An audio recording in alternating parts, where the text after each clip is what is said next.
Cuca, boa noite. Boa noite. Quero que você fale do resultado. Quero que você fale aqui do resultado, Cuca, por favor. Essa vitória de virada 2-1 e a formação inicial. Por que você definiu essa formação inicial que teve o Alione, teve o Rafael Marques para esse jogo contra o São Paulo? A importância desse resultado num clássico, uma virada e mantendo a liderança 3 pontos à frente do Flamengo. Primeiro, o que eu comecei na minha cabeça é o melhor que eu podia começar. O Alione tem entrado bem, tem treinado bem. O Rafael Marques foi a nossa referência, na ausência de outros é o jogador que tem feito essa referência para nós. E os demais são os mesmos que têm jogado todos os jogos, né? Então, mudei o quê? Uma peça, que é o Alione em lugar do Eric, ou do Roger Guedes. Depois nós tivemos, eu acho que um comando do jogo, um controle do jogo, mas o São Paulo era sempre perigoso e a gente entendia que o São Paulo jogava por uma bola, né? Um plano de jogo inteligente do Ricardo, marcar bem por dentro e ter essa bola, e ele conseguiu encontrar essa bola no cruzamento do Kelvin, o gol do Chaves, acho que foi o Chaves, né? E aí, às vezes, por incrível que pareça num jogo, às vezes faz bem você tomar um gol, porque daí você perde o medo de perder, né? Você já está perdendo mesmo, agora vamos ter que jogar. E a partir dali nós fomos com tudo em busca do empate, encontramos o empate, fizemos por merecer a vitória, criamos, além dos 2 gols, jogadas que poderiam ter combinado em mais gols, um lance do Zé, outro lance do Gabriel Jesus, no primeiro tempo do Rafael Marques, do Alione 2 vezes. Então, eu acho que num contexto geral, nós fomos superiores hoje, mas eu gostaria de ressaltar o grande jogo que o São Paulo fez também, que nos deu muito trabalho. Cuca, 2 perguntas, por favor. A primeira, o Moisés falou agora na saída de campo que ele tem que agradecer muito os jogadores que treinaram e ele não fez nenhum treino, e agora nos minutos antes da partida ele foi confirmado como titular. Queria que você falasse um pouco como foi essa decisão e o trâmite em relação ao Gabriel Jesus. Em qual momento você determinou você ficou sabendo ou determinou que ele não jogaria como titular? Bom, é fácil. O Moisés é um jogador muito importante para nós, né? Ele não precisa treinar, ele já tem um lastro armazenado de preparação física invejável, é um profissional ao extremo. E você, com o tornozelo machucado, você não precisa expor o jogador a um treino coletivo, a um treino técnico, tático. Você pode ganhar 1, 2 dias com ele em prol da recuperação. E a fisioterapia está de parabéns pelo que eles fizeram. Recuperaram e me deram ele em condição. E eu não escalei antes e nem fiz preleção no hotel, porque eu tenho que vir fazer um teste de campo com o Moisés. Se ele sentir o mínimo de dor, ele está fora. Porque não podia ocorrer o que ocorreu da outra vez, né? Que eu perdi ele com 10 minutos. E ele teve inteiro. Quem jogou, se ele não jogasse, quem ia entrar era o Roger Guedes.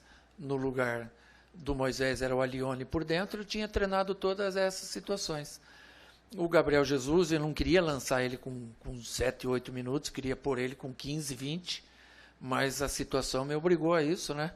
E a gente está muito feliz porque ele entrou bem, jogou ontem, 90, quase 90, viajou, então a gente tem que agradecer também o Paulo Nobre, o Alexandre, a fisioterapia que foi lá fazer o recover, né, que é a recuperação do atleta, porque hoje era um risco muito grande você pôr o Gabriel Jesus jogar desde o começo. A coisa que eu menos queria era ter que vir aqui e explicar por que ele teve uma lesão muscular. Se não seria responsabilidade do treinador, e eu acho que seria.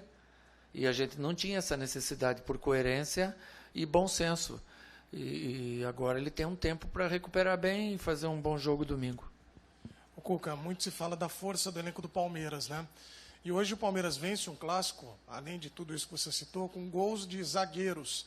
Em bola parada é uma jogada que o Palmeiras tem muita força. Queria que você falasse um pouco a respeito disso, né? Ver os seus zagueiros virarem os artilheiros e definirem um clássico também. Mas a gente treina muito, muito, muito, muito. Às vezes até eu sou chato demais com esses treinamentos.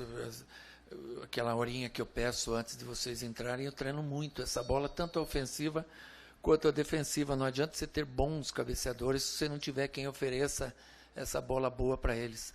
E a gente entendeu que essa bola não precisa ser tão rápida, ela tem que ser mais alçada e para eles irem caçar essa bola. E foi fundamental, porque hoje era difícil passar o bloqueio do São Paulo, que estava muito bem feito. E em 2 ocasiões a gente conseguiu. Eles estão de parabéns. Cuca, como é que você analisa agora a disputa pela liderança do campeonato, com as vitórias do Flamengo, também do Atlético Mineiro, e tendo pela frente um adversário que sofreu mais uma derrota, se distanciou bastante dessa luta aí, pelo menos por liderança. Você tem uma sequência de Grêmio e Flamengo, né? Queria que você falasse sobre isso. Bem, os 3 primeiros continuam, ganharam, né? O Flamengo ganhou, o Atlético ganhou, o Palmeiras ganhou. O Grêmio perdeu, agora o Grêmio tem um jogo em casa com a gente, é um jogo dificílimo, muito complicado, que a gente vai ter que entender bem para fazer um bom jogo. Mas faltam 15 rodadas e a gente tem a nossa meta, a nossa mira lá na frente, o nosso alvo. Né? Você não vai disparar num campeonato tão igual esse que a gente está. Então, você manter a vantagem, passado mais uma rodada, eu acho que já é uma grande coisa.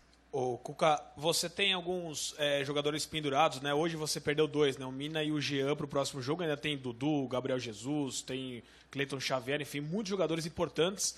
O Vitor Hugo. Enfim. Como é que você vai trabalhar, ou tem trabalhado, especialmente com o Dudu, com o Gabriel Jesus, que são jogadores que estão o tempo todo sofrendo faltas e tem que tomar um cuidado especial? Se isso te preocupa nessa sequência especial com o Grêmio, Flamengo e Corinthians? Não, sinceramente eu não me preocupo com isso. Você não pode chegar para jogador, não tome cartão, ou não faça isso, porque às vezes é do jogo. Acontece, hoje tomou o Mina e o Jean, você vai repor com outros 2 jogadores, amanhã toma o Dudu e o Cleiton Xavier, você vai repondo, né? E daqui a pouco eles estão zerados.